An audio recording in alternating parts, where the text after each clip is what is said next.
Hello, happy gardeners. Here we are all of a sudden in March. So what are you going to do in your garden in March to make sure it keeps thriving and growing and blooming and blossoming? Well, stay tuned and I'm going to tell you. I'm Fionuala. I live, work, and garden in beautiful Zone 9B, Northern California, just outside of Petaluma, which is 45 minutes north of San Francisco. And it's March. It's almost spring. It is my favorite time of the year when so much is growing and blooming and emerging and leaves are unfurling that it is all you can do to not be outside in the garden all the time.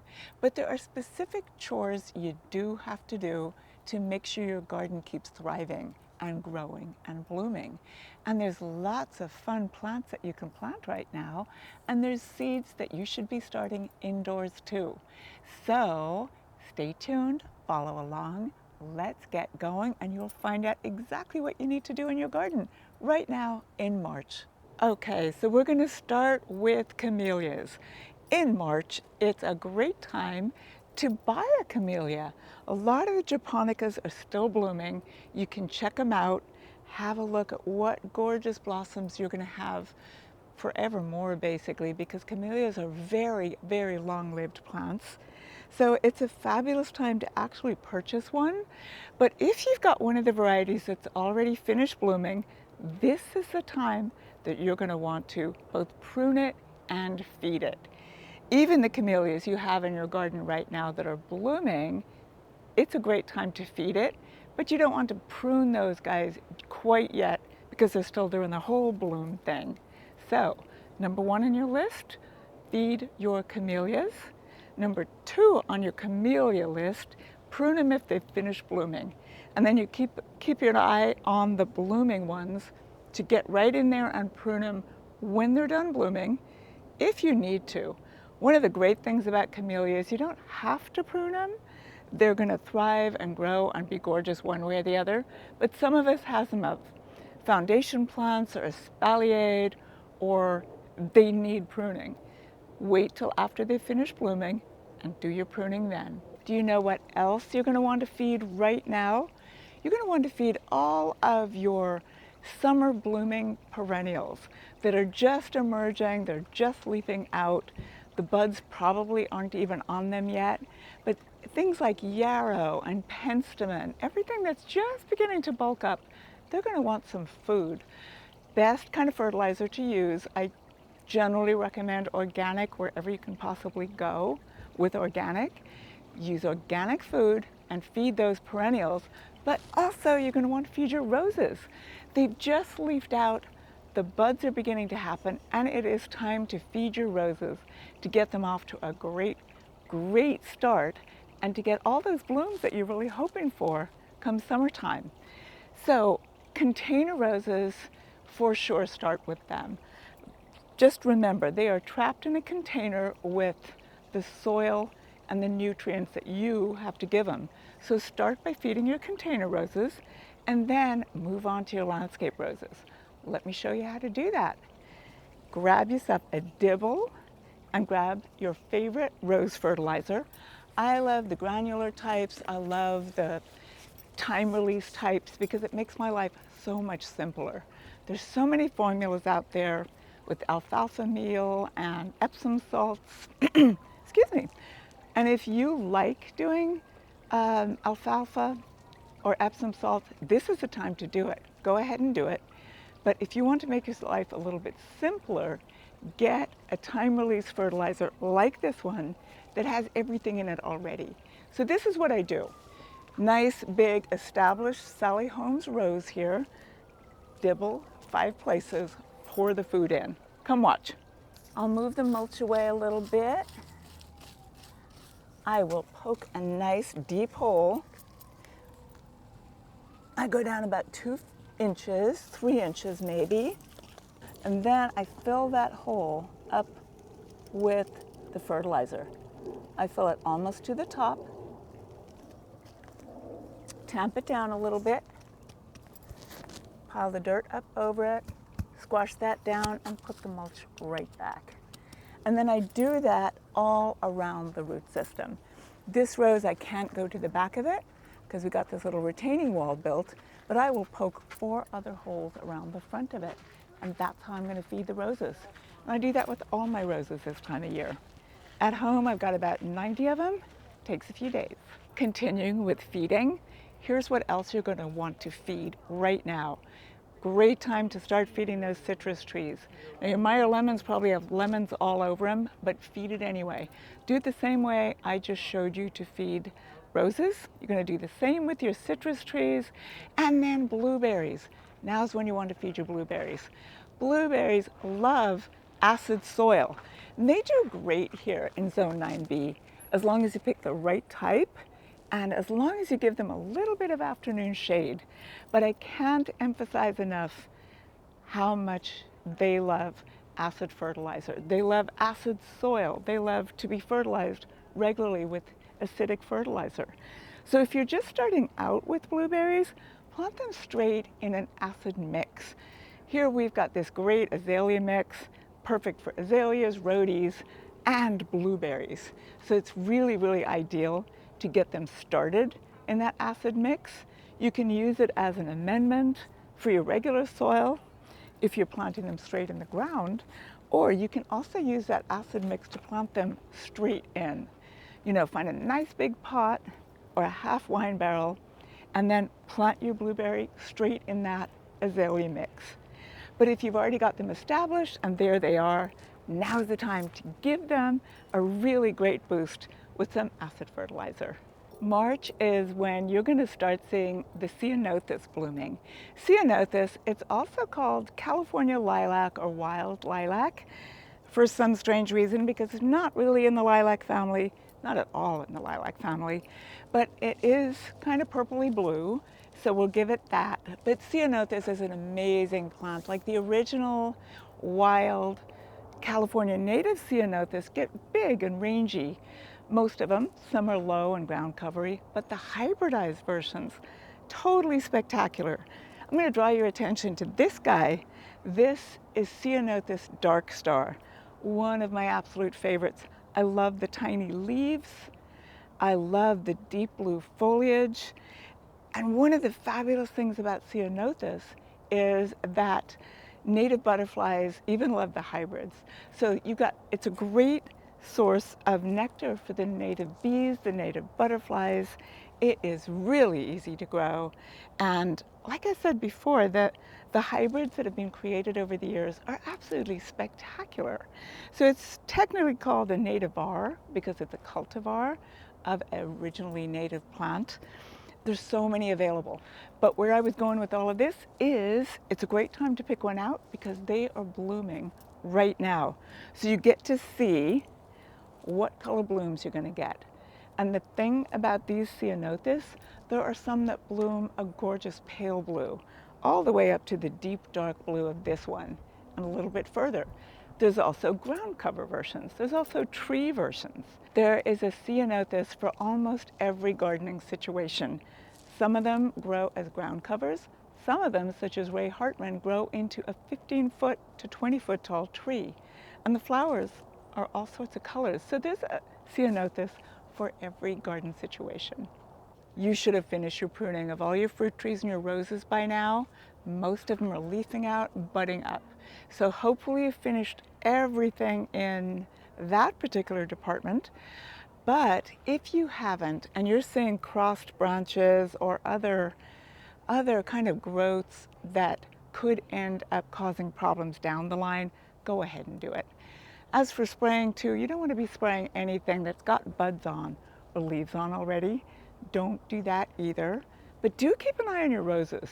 Early days, they'll start leafing out. You might see some problems. And then you may need to talk to your local garden center and ask about spraying to fix those problems.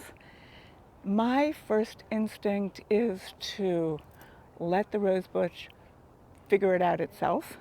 Keep an eye on it. Quite often they just push right through, and once the weather stays consistently warm, all danger of fungus is past. But do keep an eye on it. These are your precious plants. You're going for fabulous blooms. do your best to support your plant so that that is the end result. Quick word about tomatoes. We brought the first of the tomatoes out, and yes, it is early March, middle of March, something like that. Don't even know where we are right now. It's been a crazy week. It is very early for tomatoes up here in Zone 9B in our area, but it's a great time to pick out your favorite if you've got a greenhouse or your soil is already warming up, or you live somewhere in the South Bay or even San Francisco. We have a fabulous bunch of tomatoes for you, but I keep growing them all the way through May. So I personally am not going to be planting my tomatoes till first or second week of April, but I am so tempted, so tempted. And in fact, we'll be potting up one or two of these little guys into a 2-gallon pot and growing them on in a greenhouse just to make sure I get a nice big head start. So seeds you're going to want to start indoors right now because the timing's going to work out absolutely perfectly. You're going to want to start your cucumber seeds indoors, your squash seeds, your pumpkin seeds, any of those fast-growing cucurbits that you're going to want to get in the ground in the middle of April. Start them indoors right now. But there's lots and lots of actual starts that are not frost tender that you can plant right now out in your vegetable garden. And onions. Right now it's a great time to plant a cool weather crop such as an onion. And so many varieties to choose from. I tend to not eat any onions that are going to give me heartburn. So that limits me to the sweeter ones or the ones that you can caramelize. And my absolute favorite are the little cipollini onions. I love red Geneva. I love the little gold coin cipollini. And there's a white cipollini that, oh, Bianca di Maggio. They are just wonderful. If you've never roasted these little tiny baby mini cipollini onions, oh, you just gotta try it. They're really unbelievable. I got a lot of questions this week about growing onions, so watch for a video coming out really soon all about growing onions. One thing I want to say before that video, I'll be repeating it there, I'm sure of it, is that all these studies have been done and comparisons between growing onions from sets and growing onions from seeds or starts. Seeds or starts are the way to go. You get much better success all around, and that's why it's the only thing I do here at Cottage Gardens is the starts that we grow from seed right here. So watch for the demos coming soon.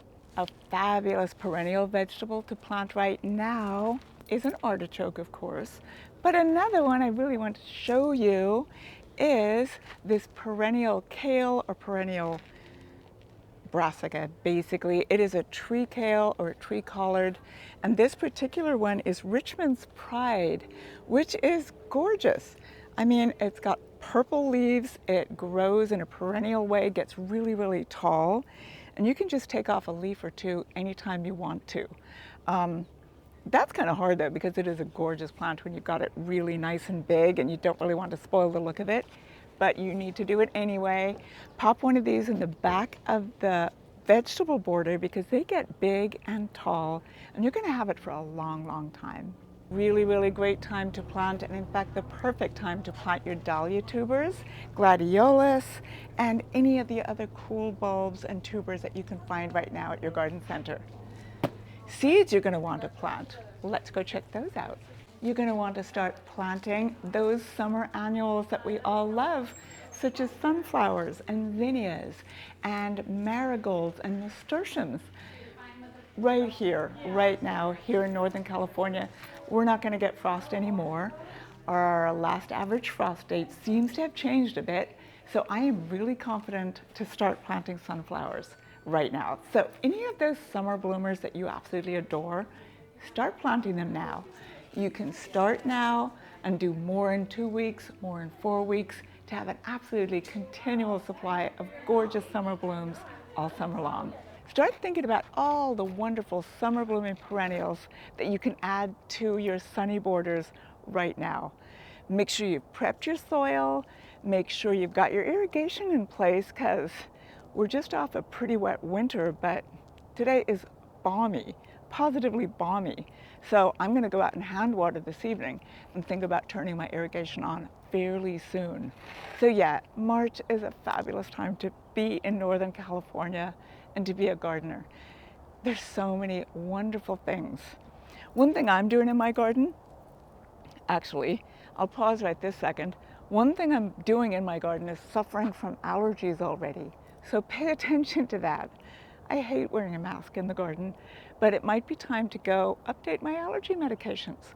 But another thing I'm doing in my garden, really going through and checking on what I was really happy with last year, what I'm just like, not so sure about. And I'm doing some editing, and I'm making space for the plants that I'm super excited about this year. So think about that. Think about the editing.